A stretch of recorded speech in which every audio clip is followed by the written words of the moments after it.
వరదలప్పుడు సహజంగా ఖచ్చితంగా చంద్రబాబు గారు రివ్యూ చేయాల్సింది. వచ్చారు, ఆయన చూశారు, పరామర్శించారు, హృదయం ద్రవించిందన్నారు. ఈ కాదు జనానికి కావాల్సింది ఖచ్చితంగా శిక్ష పడాలా. సేమ్ టైం ఇప్పుడు వాళ్ళకి కాంపెన్సేషన్ కావాలి. శిక్ష ఎందుకు పడాలి అంటే, ముందు రోజుననగా కట్ట తెగితే బుడమేర కట్ట చెప్పేవాడు ఎవడు లేడు, ఇన్ఫామ్ చేసేవాడు ఎవడు లేడు, ఆ నీళ్లు ఎటుపోవాలో ప్లాన్ చేసేవాడు ఎవడు లేడు. ఇమ్మీడియట్గా ఏం చేయాలి కదా, irrigation department, revenue department, corporation ముగ్గురు సమన్వయం చేసుకుంటా. నీళ్ళు ఎట్టించి వస్తున్నాయి, బుడమేర నుంచి వచ్చే వాటర్ ఎటు వస్తుంది, ఆ వచ్చే వాటర్ ఎడిపోతుంది, ఆ పోయేటటువంటి రూట్లు ఎట్లా ఉన్నాయి, అట్టించి కలవడానికి వీలుందా లేదా, ఇవన్నీ సమీక్షించుకోవాలా.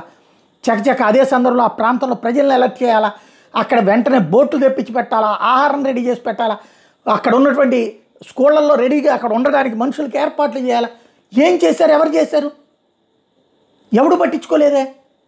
చివరికి మునిగిపోతున్నప్పుడు పరుగులు పెట్టుకుంటూ వస్తే అప్పుడు వచ్చిన బోట్లు కూడా రోడ్ల మీద స్టాఫ్కి భోజనాలు ఏర్పాట్లు తప్పించి లోపల జనాలకి అన్నం పెట్టింది దిక్కులేదే. ఉదయం అనగా మునిగిపోయినటువంటి సాయంత్రం దాకా కూడా దిక్కులేదే. ఎట్లా ఇది? ఈ వైఫల్యానికి కారణం ఎవరు? ఎవరా చేతకాని దద్దమ్మలు, ఎవరా పనికిమాలిన అధికారులు? తీసి అవతల పడేయండి, ముందు అక్కడ సరిచేయించండి. ఆ ప్రాంతంలో ఇప్పుడు నీళ్ళ సమస్య దగ్గర నుంచి ఎన్ని సమస్యలు వస్తాయి ఆలోచించండి.